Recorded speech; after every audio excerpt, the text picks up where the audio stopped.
कहानी शुरू होती है एक चार्ल्स नामी बच्चे को दिखाते हुए, जो काफी घबराया हुआ था अपने डैड के बिहेवियर से, क्योंकि वो बहुत ही ज्यादा जुनून में आकर एक कब्र खोद रहे थे। हालत उनकी ऐसी थी जैसे किसी ने उन्हें पोसेस कर लिया हो। अब वो भागते हुए चार्ल्स के कमरे की तरफ बढ़ते हैं, जहां उनकी वाइफ उन्हें चार्ल्स के साथ कुछ बुरा करने के लिए रोक रही थी, पर वो अपनी वाइफ को भी मारते हुए अपने रास्ते से हटाकर चार्ल्स के कमरे में जाते ही चार्ल्स के सर पर किसी चीज से हमला करते हुए उसे जख्मी कर देते हैं, जिसके बाद घसीटते हुए उसे उस कब्र तक लेके आते हैं जिसे उन्होंने खुद खोदा है। इससे पहले कि वो चार्ल्स को जिंदा दफन कर देते, पीछे से आकर चार्ल्स की मौत उन्हें ही गोली मारकर खत्म कर देती है। उनके मरने के 33 साल बाद दोबारा हम चार्ल्स को देखते हैं, जो एक शिप का सेलर है। अपनी फैमिली के साथ वो अपनी शिप में ही रहता है और हमें पता चला है कि उसकी वाइफ बहुत ही ज्यादा बीमार है। वो चार्ल्स से कहती है कि हमारे बच्चों को एक घर की जरूरत है, हमें कहीं शिफ्ट हो जाना चाहिए। कुछ दिन बाद उनकी मौत हो जाती है और फिर चार्ल्स अपनी बेटियों को लेकर अपनी कजन के लिए एक बड़े से घर में आ जाता है। चार्ल्स के ये कजन मर चुके थे और अजीब बात ये थी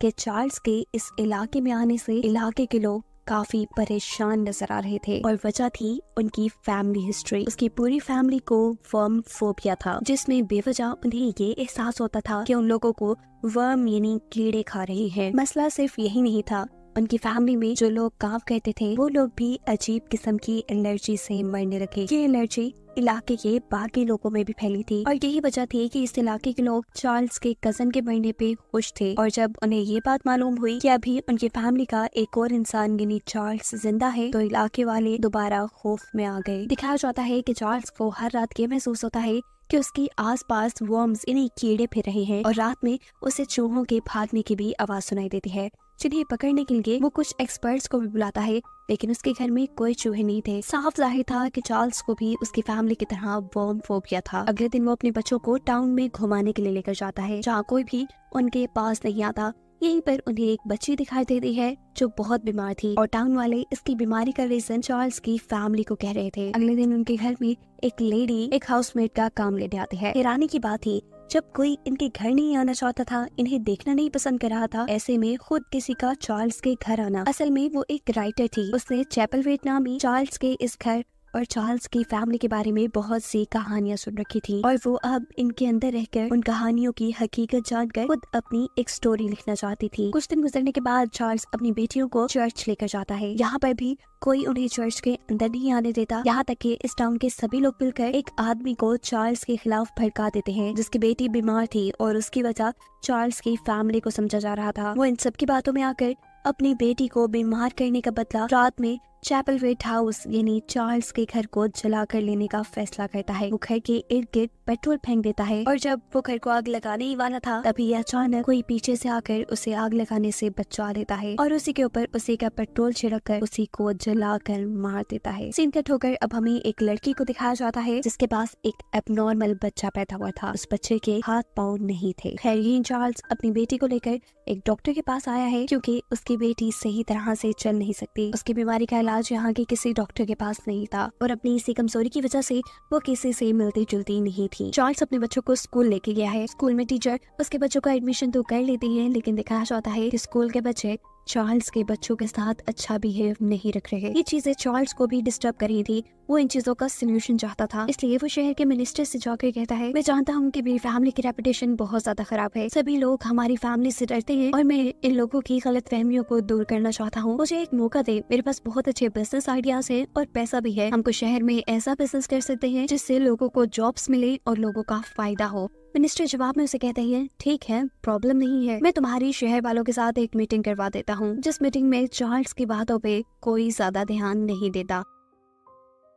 वो अब घर आ जाता है, जहाँ रात में वही बीमार बच्चे जिसकी बीमारी की वजह चार्ल्स की फैमिली को कहा जा रहा था, वो उनके घर पे आती है। वो बार बार एक लफ्ज कह रही थी, क्या आप लोग मेरी मदद कर सकते हैं? चार्ल्स को तो कुछ समझ नहीं आ रहा था। चार्ल्स की मेट उस बच्चे को उसके घर छुड़ाती है। उसकी हालत इतनी खराब थी कि वो बिल्कुल मरने वाली थी, और मरने से पहले वो अपनी फैमिली को बताती है कि स्टीफन बोन यानी चार्ल्स के कजन अभी भी जिंदा है। ये कहते ही वो तो मर जाती है, और उसकी फैमिली बाहर आकर शोर मचा देती है कि स्टीफन बोन अभी भी जिंदा है और उसने उनकी बेटी को मारा है। और इस गुस्से में सभी लोग आकर चैपलवेट हाउस पर यानी चार्ल्स के घर पर हमला करना शुरू कर देते हैं। चार्ल्स को भी कुछ समझ नहीं आ रहा था कि क्या हो रहा है। वो फौरन यहाँ से भागकर अपने कजन की कब्र को खोदता है और ये देखकर शॉक रह जाता है कि सच में स्टीफन बोन यानी उसके कजन वहाँ नहीं थे। अगले सीन में दिखाया जाता है कि चार्ल्स अपने बच्चों को मारकर कब्र में फेंक रहा था, बिल्कुल ऐसे ही जैसे कहानी के स्टार्ट में चार्ल्स के डैड उसे जिंदा दफनाने वाले थे। वो डर कर उठ जाता है। पता चला है कि ये सारा उसका ख्वाब है और वो अभी तक अपनी कजन की कब्र पर है। चार्ल्स अब अपने कजन की पुरानी मेट के घर जाता है उससे सच्चाई जानने के लिए,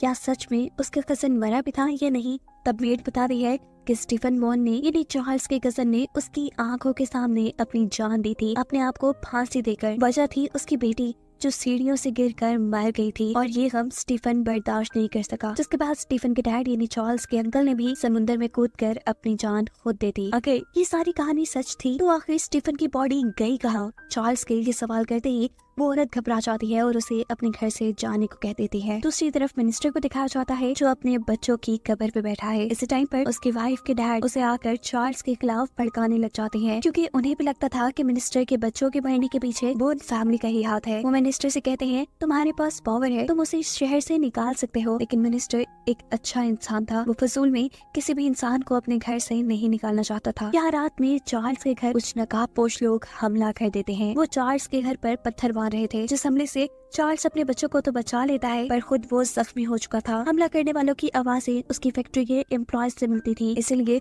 वो अगले दिन अब अपनी फैक्ट्री में जाकर सभी एम्प्लॉयज को धमका देता है कि आइंदा मेरी फैमिली से दूर रहना, वरना उनका बहुत बुरा हश्र होगा। यहाँ चार्ल्स का बेटा जो उसके ही गोदाम में खेल रहा था, उसके सामने यहाँ एक एप्पल खाती हुई पागल लड़की आती है जो उसे बार बार किसी बुक के ढूंढने का कह रही थी। वो घर आकर ये बात चार्ल्स को बताता है कि उससे कोई लड़की मिली जो उसे कोई बुक ढूंढने का कह रही थी। वो चार्ल्स को दिखाता है कि इस लड़की ने उसे वर्म वाले एप्पल भी दिए। चार्ल्स लड़की की कही कोई बुक ढूंढने वाली बात याद आती है। इस लड़की ने पहले चार्ल्स को भी कोई बुक ढूंढने का कहा था। जरूर वो बुक इनकी फैमिली के लिए खास है, इसीलिए शायद वो उसे ढूंढने का कह रही है। अगले सीन में दिखाया जाता है कि चार्ल्स के बेटे को उनके गोदाम में एक सुरंग मिली है। चार्ल्स जब उसे चेक करने के लिए जाता है तो ये देखकर हैरान हो जाता है कि ये सुरंग उसके घर तक यानी चैपल वेट तक जाती थी। यहाँ एक कमरा था, जिस कमरे में जाने पर वो देखता है कि वहाँ बहुत से इंसानों की हड्डियाँ पड़ी थी, जिन्हें देखकर उसे ये बात मालूम हो जाती है कि स्टीफन बोन यानी उसका कजन सच में अभी नहीं मरा था। वो यही रहता था और हर रोज रात को जब चार्ल्स को महसूस होता था कि उसके घर में चूहे हैं, तो असल में वो चूहों की आवाज नहीं थी बल्कि स्टीफन के चलने की आवाजें थी। चार्ल्स को लगता है कि स्टीफन की वजह से ही टाउन वाले उनसे भी डरते हैं, इसीलिए वो फैसला कर लेता है कि आज रात वो इसी टनल के अंदर रहकर स्टीफन के आने का इंतजार करेगा और उसे खत्म करके अपनी सारी प्रॉब्लम सॉल्व कर लेगा। इसी दौरान वो अपनी मेड रेबिका को भी पुलिस स्टेशन भेज देता है, पुलिस में ये रिपोर्ट करने के लिए कि स्टीफन सच में अभी तक जिंदा है। रेबिका जब पुलिस स्टेशन जाती है तो ऑफिसर उसे स्टेशन में नहीं मिलते। वो अब ऑफिसर के घर जाती है, वहाँ पे अजीब सन्नाटा था। वो अब उसकी वाइफ को चेक करने के लिए उसके कमरे की तरफ बढ़ती है और देखती है कि उस लड़की के पीछे कोई आदमी खड़ा था, जो रेबिका को देखते ही इस घर से भाग जाता है।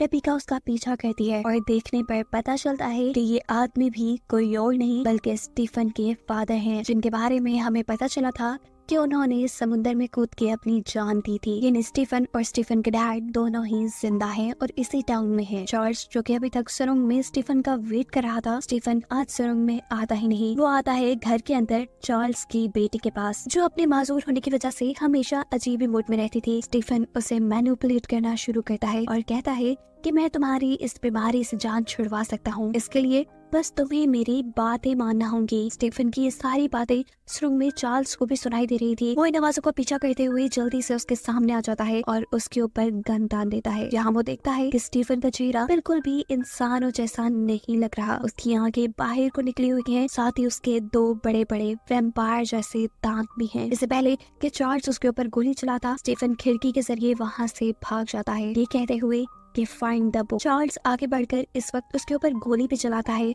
लेकिन वो देखता है कि इस गोली से और खिड़की से गिरने की वजह से भी उसे कोई नुकसान नहीं हुआ। वो तो एक नॉर्मल इंसान की तरह यहाँ से भाग रहा था, और अगर वो इन सारे जानलेवा एक्सीडेंट्स के बाद भी जिंदा है तो इसका मतलब कि वो इंसान नहीं रहा। इस वाक्य के फौरन बाद वही लड़की अब चार्ल्स के घर आती है, जिसने उसके बेटे को एप्पल देकर बुक ढूंढने का कहा था। उसके साथ उसी जैसे कुछ लोग भी थे और वो चार्ल्स से कहती है कि तुम्हें यरूशलेम के लॉर्ड बुला रहे हैं, और उसके कहने के बाद चार्ल्स की आंखों के सामने ही इस लड़की के इशारे पे इस लड़की के साथ खड़ी हुई एक लड़की अपना गला काटकर अपनी जान दे देती है, जिसे देखकर चार्ल्स काफी ज्यादा डिस्टर्ब हो जाता है। सीन अब कट होता है और हमें पास्ट का एक सीन दिखाया जाता है जहाँ चार्ल्स के ग्रैंडफादर हमें देखने को मिल रहे हैं। उनके हाथ में एक किताब है जिस किताब ने उन्हें पूरी तरह पोसेस किया हुआ है।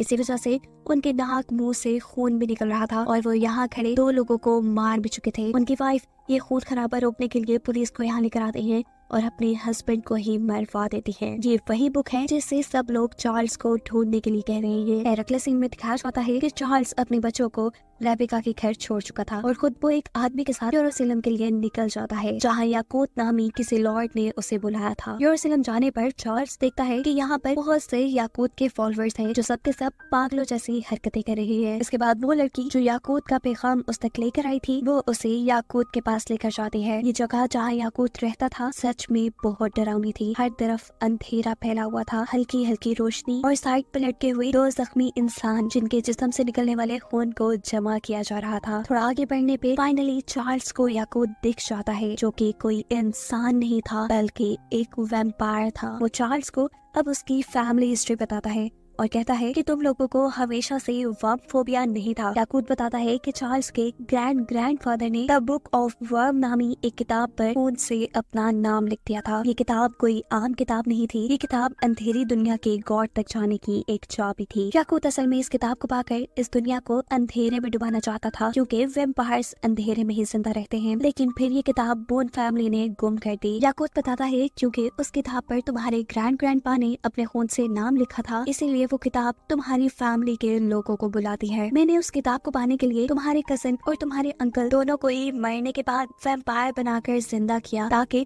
वो इस किताब को ढूंढ सके, पर वो किताब मरने वालों से बात नहीं करती। इसीलिए मैंने स्टीफन की प्रॉपर्टी तुम्हारे नाम लगवाई ताकि तुम यहाँ आकर उस किताब को ढूंढकर मुझे दे सको। चार्ल्स भी उस किताब को ढूंढकर याकूत को देने से इनकार कर देता है क्योंकि याकूत के इरादे अच्छे नहीं थे। लेकिन जब याकूत उसकी फैमिली को मारने की धमकी देता है तो अब चार्ल्स थोड़ा पिघल रहा था। याकूत उससे कहता है कि अगर तुमने बिना चालाकी किए वो किताब मुझे ला दी तो मैं तुम्हारी फैमिली के ऊपर से सारे कर्ज हटा दूंगा, जिसकी वजह से तुम्हारे करीब आने वाले लोग बीमार पड़ते हैं और तुम लोग वर्म फोबिया का शिकार हो। ये बातें सुनने के बाद ना चाहते हुए भी चार्ल्स उसकी बात मान गया था। यहाँ दिखाया जाता है कि चार्ल्स की बेटी रेबेका के घर से भागकर चैपल वेट में आ जाती है, यानी चार्ल्स और स्टीफन के घर पर, क्योंकि स्टीफन ने यानी उसके अंकल ने उसे उसकी बीमारी ठीक करने का लालच दिया था। वो अब उनके कहने पे कुछ भी करने को तैयार थी और स्टीफन अब उसे पकड़कर उसका खून पीकर उसे मार डालता है। यहाँ चार्ल्स जो यरूशलेम से वापस अपने शहर लौट रहा था वो रास्ते में अपनी बेटी की लाश को पड़ा हुआ देखता है,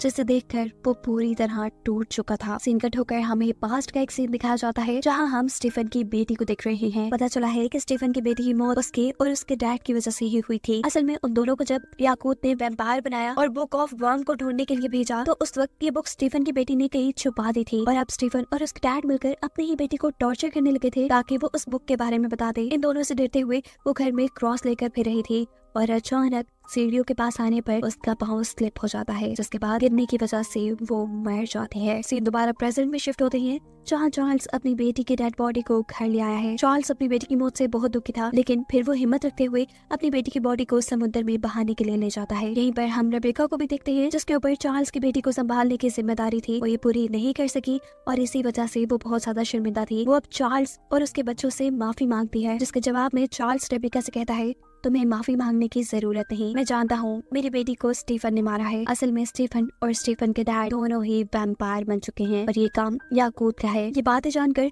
रेबेका को खूब शौक लगा था। याद दिखाया जाता है कि पुलिस ऑफिसर चैपल वेट की पुरानी मेड से मिलने के लिए आए थे। वो उससे स्टीफन के डैड की सच्चाई जानना चाहते थे, जिसने पुलिस ऑफिसर की वाइफ का खून पी लिया था। ये मेड उन्हें बताती है कि मैं काफी पहले से ही जानती थी कि स्टीफन और उसके डैड दोनों ही वैम्पायर बन चुके हैं, बस मैंने डरते हुए ये बात किसी को नहीं बताई। और अगर उन्होंने तुम्हारी वाइफ का खून पी लिया है तो अब वो भी वैम्पायर बन चुकी होगी और वो अब दूसरों का खून पिएगी और दूसरों को भी वैम्पायर बनाएगी। ये सुन वो पुलिस ऑफिसर बहुत ज्यादा दुखी होकर वहाँ से चला जाता है। दिखाया जाता है कि मेयर चर्च में किसी औरत से मिलने के लिए आए हैं। ये वही लड़की है जिसके पास कहानी के शुरू में एक एबनॉर्मल बच्चे की पैदाइश हुई थी। पता चला है कि ये बच्चा मेयर का ही है और वो इस औरत से ये शहर छोड़ के जाने को कह रहे हैं क्योंकि इस शहर में एक बड़ा खतरा आने वाला है और वो ये बात जानते हैं। उन्हें भी कहीं न कहीं इस बात की खबर मिल चुकी थी कि स्टीफन और उसके डैड वैम्पायर बन चुके हैं। वो इस लेडी से कहते हैं कि तुम यहाँ से सेफली निकल जाओ, मैं कुछ दिन बाद तुम्हारे पास आऊंगा, यहाँ लोगों को मेरी जरूरत है। ये लड़की भी शहर से बाहर जाने की तैयारी में लग जाती है और रास्ते में दिखाया जाता है कि याकूत के लोग उसके बच्चे को उससे छीन लेते हैं और इस लड़की को यहीं पे मार देते हैं। सीन कट होकर हमें चार्ल्स और उसकी फैमिली को दिखाया जाता है जो कि स्टीफन और अपने अंकल यानी दोनों वैम्पायर से लड़ने के लिए तैयार बैठे हैं। लेकिन हैरान कुन तौर पर यहाँ स्टीफन या उसके डैड के बजाय चार्ल्स की अपनी बेटी आ जाती है जो स्टीफन के काटने की वजह से मरी थी और अब वो एक वैम्पायर बन चुकी थी, जिसका पीछा करते करते चार्ल्स पहुंच जाता है स्टीफन और अपने अंकल के पास, जो उससे कह रहे थे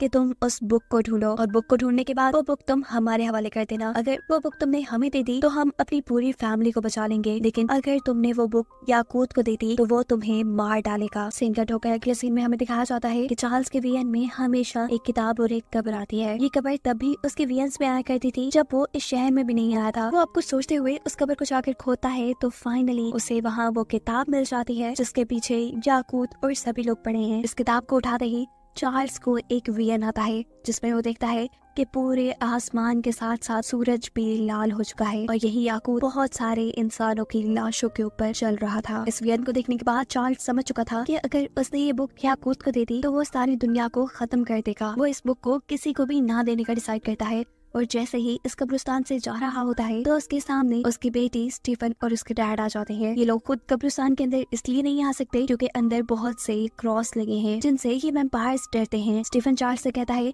कि तुम शराफत से ये बुक हमें दे दो, अगर तुमने ये बुक कहीं और छोड़ दी तो ये मेरे या याकूत के हाथ लगी जाएगी। यहाँ पर चार्ल्स को ये भी बात मालूम होती है कि स्टीफन के इरादे भी याकूत से कम नहीं थे। वो भी यहाँ अंधेरी के गॉड को बुलाकर इस दुनिया पे हुक्मरानी करना चाहता था। वो इस हुकूमत की लालच चार्ल्स को भी देता है, लेकिन चार्ल्स बुरा इंसान नहीं था। वो इस किताब को अब अपने साथ चैपल वेट ले जाता है। यहाँ दिखाया जाता है याकूत को जिसे अपने बॉयफ्रेंड से ये बात पता चल चुकी है कि चार्ल्स ने उस किताब को ढूंढ लिया है जिसकी मदद से वो अंधेरी के गॉड को इस दुनिया में बुला सकेंगे। वो यहाँ अब अपनी पूरी टीम को तैयार करता है और कहता है कि रात में हम लोग चैपल वेट पे यानी चार्ल्स के घर पे हमला कर देंगे और फिर उस किताब को लेकर अपने सभी अरमान पूरे करेंगे। चार्ल्स यहाँ घर आ चुका था और रेबिका को बताता है कि अब क्योंकि हमें ये किताब मिल चुकी है इसीलिए हमारे ऊपर रात में काफी सारे वैम्पायर्स भी हमला कर सकते हैं। हमें किसी तरह बच्चों और इस घर को सेफ रखना होगा और साथ ही हम ये किताब किसी को नहीं दे सकते। ये किताब एक तबाही है। ये सभी लोग मिलकर अपने घर के इर्द गिर्द बहुत से क्रॉस बना देते हैं ताकि वैम्पायर डरकर उनके घर पे ना आए। रेबिका यहाँ नोटिस करती है कि जब से वो किताब चार्ल्स के हाथ में है चार्ल्स का बिहेवियर काफी अजीब होता जा रहा है। वो उससे इस किताब को तबाह करने को कहती है। चार्ल्स को उसका ये आइडिया पसंद आता है और जब ये बुक को जलाते हैं तो हैरान कुन तौर पे वो बुक जलती ही नहीं। यहाँ हमें पुलिस ऑफिसर को दिखाया जाता है जिसको ये खबर मिली है कि यरूशलेम के अंदर याकूत के साथ बहुत सारे वैम्पायर्स रहते हैं। वो खबर देने वाले अपने साथी को बताता है कि मैं ये बात जानता हूँ, देखो उन वैम्पायर्स ने मेरी वाइफ के ऊपर भी हमला करके उसे वैम्पायर बना दिया है। अभी वो यही बात कर रहे थे कि अचानक शहर के अंदर एक गाड़ी आती है। ये मेयर की गर्लफ्रेंड की डेड बॉडी थी जिसे देखते ही मेयर उसके पास दौड़ा चला जाता है, उसे गले लगाता है और ये सारा नजारा देखकर मेयर की वाइफ के डैड उसे खूब बुरा भला कहते हैं क्योंकि मेयर ने उनकी बेटी को धोखा दिया था। सीन कट होकर दूसरी तरफ हमें दिखाया जाता है स्टीफन के डैड और चार्ल्स की बेटी तीनों मिलकर किसी आदमी को पकड़कर उसका खून पी रहे थे। ऐसा कहते हुए उन्हें उनकी पुरानी मेयर देख लेती है और इससे पहले कि वो यहाँ कोई रिएक्ट करती ये वैम्पायर्स उसे भी पकड़कर उसके ऊपर हमला कर देते हैं। यहाँ याकूत और उसकी टीम जो कि चैपल वेट पे हमला करने के लिए आगे बढ़ रही थी वो भी रास्ते में एक आदमी को पकड़कर उसका खून पीकर अपनी पेट पूजा करते हैं। सीन्स दोबारा अब चार्ल्स की फैमिली की तरफ शिफ्ट होते हैं जहाँ चार्ल्स की उस बुक की वजह से हालत काफी खराब हो चुकी है। उसकी हालत को देखते हुए रेबेका ये डिसाइड करती है कि वो उसके बच्चों को लेकर इस घर से चली जाएगी ताकि उसके बच्चे सेफ रहें। और जब ये बात करने के लिए चार्ल्स से बेसमेंट में जाती है तो देखती है कि वहाँ पर चार्ल्स ने बहुत सी फांसियां लगाई हुई थी और यहीं पर पुलिस इंस्पेक्टर की वैम्पायर बनी वाइफ को भी बांधा गया था। रेबेका किसी तरह उसे रिलैक्स करने में कामयाब होती है और उससे वो किताब लेकर वो इंस्पेक्टर की वाइफ के साथ बांध देती है। इस सब के बाद चार्ल्स जैसे बेहोश हो गया था। होश आने पर उसे पता चलता है कि पुलिस ऑफिसर और मेयर दोनों ही उसकी मदद को चैपल वेट के अंदर आ गए थे। यहाँ पुलिस इंस्पेक्टर बेसमेंट में जाकर अपनी वाइफ को अपना खून पिलाता है ताकि वो जिंदा रह सके, जबकि मेयर अभी तक अपनी फ्रेंड के मरने के सदमे में है। इन्हीं सब बातों के दौरान हमें दिखाया जाता है स्टीफन उसके डैड चार्ल्स की बेटी के साथ साथ मिलकर चैपल वेट के ऊपर हमला करते हैं। चार्ल्स के अंकल जिस रस्सी के जरिए घर के अंदर आने की कोशिश कर रहे थे, ये लोग उसी रस्सी के जरिए उस वैम्पायर को घर के अंदर खींचते हुए चार्ल्स उसके ऊपर अपनी कुल्हाड़ी से हमला करता है और उसका सर जिस्म से अलग करके चैपल वेट से बाहर फेंक देता है। और कुछ देर बाद ही याकूत की पूरी टीम यानी बहुत से वैम्पायर चैपल वेट के इर्द गिर्द फैल जाते हैं। घर के अंदर चार्ल्स सबको बताता है कि वो सिर्फ चैपल वेट को और उस किताब को बचाना चाहता है, वो याकूत या उनके साथियों से नहीं लड़ना चाहता। दिखाया जाता है कि वो वैम्पायर खिड़कियों और दरवाजों के जरिए घर के अंदर आ रहे थे, जहाँ ये सब गोलियों से उनके सर के ऊपर हमला करके उन्हें मारना शुरू करते हैं। अभी ये जंग इतनी बड़ी ही नहीं थी कि अचानक ही सब लोग नोटिस करते हैं कि सभी वैम्पायर ये जगह छोड़ कर जा रहे हैं। वो नीचे बेसमेंट में जाकर चेक करते हैं, जहाँ पहले बहुत से वैम्पायर थे। उन्हें यहाँ चार्ल्स का बेटा बैठा दिखाई देता है, जो चार्ल्स को बताता है कि यहाँ लोवा यानी उसकी बहन आई थी। उसने कहा कि अगर मैं वो बुक उसे दे दूं तो वो हमारी पूरी फैमिली को बचा लेगी, इसलिए मैंने उसे वो बुक दे दी। ये सुन चार्ल्स बहुत ही ज्यादा परेशान हो चुका था। वो भागते हुए घर के बाहर आता है और देखता है कि उसकी वैम्पायर बनी बेटी वो किताब याकूत को दे चुकी है, क्योंकि याकूत ने भी उससे यही वादा किया था कि अगर वो बुक अपनी फैमिली से लाकर उसे दे देती है तो वो उसकी फैमिली को छोड़ देगा और उनकी सारी प्रॉब्लम्स को सॉल्व कर देगा। लेकिन यहाँ याकूत तो अपनी सारी बातों से मुकर चुका था, जो सुनकर इस बच्ची को गुस्सा आता है। वो गुस्से में याकूत से कहती है कि देखना, मेरे डैड इस किताब को लेने जरूर आएंगे, क्योंकि वो एक अच्छे इंसान है। वो कभी नहीं चाहेंगे कि इस दुनिया में अंधेरा आ जाए। यहाँ चैपल वेट के अंदर चार्ल्स बिल्कुल टूट चुका था और यहाँ पे रेबिका उसे आइडिया देती है कि हमें टाउन के लोगों से जाकर मदद मांगनी चाहिए। उन्हें यकीन दिलाना चाहिए कि वैम्पायर उनके इस एरिया के ऊपर हमला करने वाले हैं, जिस मकसद के लिए ये लोग पुलिस ऑफिसर की बीवी को सबके सामने लेकर आते हैं। उसे जैसे ही सूरज की रोशनी के सामने किया जाता है तो वो जलकर मर जाते हैं और ये देखकर सभी लोग बहुत ज्यादा हैरान होते हैं। ये सब देखने के बाद बहुत से लोगों को चार्ल्स की बातों पे यकीन आ गया था और वो अब चार्ल्स का साथ देने को भी तैयार हो गए थे, ताकि वो याकूत से उस किताब को वापस ले आए। सीन कट होकर दिखाया जाता है कि मेयर की वाइफ ने अपने हस्बैंड यानी मेयर को जहर देने के साथ साथ खुद भी जहर खा लिया, जिस वजह से उन दोनों की मौत हो जाती है। यहाँ वो पुलिस ऑफिसर जो चार्ल्स का साथ दे रहा था, अब वो भी जंग के लिए पहले की तरह तैयार नहीं था। वो अपनी वाइफ की मौत की वजह से बहुत ज्यादा टूट चुका था। सिंकेट होकर यूएसएलएम में दिखाया जाता है कि याकूत अपना डार्क रिचुअल कर रहा है अंधेरे के गॉड को इस दुनिया में बुलाने के लिए। साथ ही वो यहाँ पर काफी सारे इंसानों को वैम्पायर में भी बदल देता है, जबकि दूसरी तरफ चार्ल्स अपनी एक टीम बनाकर याकूत के साथ लड़ने के लिए निकलता है और पीछे शहर में वो बाकी सभी लोगों को चर्च में रहने का कहता है, क्योंकि वो जानता था कि स्टीफन यानी उसके कजन यहाँ लोगों पर हमला करने के लिए जरूर आएंगे। यहाँ चार्ल्स और शहर वाले याकूत के इस चर्च में पहुंचे ही थे कि अचानक से सूरज ग्रहण हो जाता है, जिसका साफ मतलब था कि याकूत का जादू काम कर रहा है। यहीं पर बहुत से वैम्पायर्स भी उन लोगों के ऊपर हमला कर देते हैं। जहाँ उनसे लड़ते हुए चार्ल्स को ये बात मालूम होती है कि वैम्पायर्स के दिल पे हमला करने से वो लोग मर जाते हैं। इसी जगह पे रेबिका को भी उसके डैड दिखते हैं और उसे ये देखकर अफसोस होता है कि उसके डैड हमेशा से याकूत को फॉलो करते थे। इस चर्च के अंदर आकर चार्ल्स देखता है कि याकूत के पास उसकी बेटी खड़ी थी। वो अपनी बेटी से मदद मांगता है और इससे पहले कि यहाँ कुछ हो पाता, पीछे से याकूत के एक साथी चार्ल्स के ऊपर हमला करने के लिए आगे बढ़ती है, पर यहाँ चार्ल्स को उसकी बेटी बचा लेती है और मौका पाते ही यहाँ चार्ल्स याकूत की गर्दन पर हमला कर देता है। जहाँ याकूत तो मर जाता है, लेकिन दिखाया जाता है कि सारी लड़ाई के दौरान स्टीफन उस बुक को चुरा चुका है और वो खुद अब अंधेरे के गॉड को बुलाना चाहता है। लेकिन वक्त रहते ही यहाँ पर भी चार्ल्स पहुँच जाता है। वो उसके मारते हुए उससे अपनी किताब वापस ले लेता है। वैम्पायर्स अब मर चुके थे, जिसके बाद वो यरूशलेम के इस चर्च को जलाते हुए अपने टाउन की तरफ वापस बढ़ता है। उसने दुनिया को एक बड़ी तबाही से तो बचा लिया था, लेकिन वो अपनी फैमिली को बुक के कर्ज से नहीं बचा पाया था। चार्ल्स नहीं चाहता था कि उसकी आगे नस्ल के बच्चे इस बुक की वजह से तंग हो या ये बुक उनको अपने पास बुलाए। इसीलिए वो अब अपने बच्चों की जिम्मेदारी रेबिका को देते हुए अपनी वैम्पायर बनी बेटी के पास आता है और उससे उसका खून पीने को कहता है, ताकि वो खुद भी एक वैम्पायर बन सके। ऐसा करने के बाद उसने एक डॉक्टर को अपने घर बुलाया, क्योंकि वो अब अपने जिस्म के अंदर उस बुक को रखवाना चाहता था, क्योंकि वो इस बुक के मामले में किसी पर भी एतबार नहीं कर सकता था। वो अब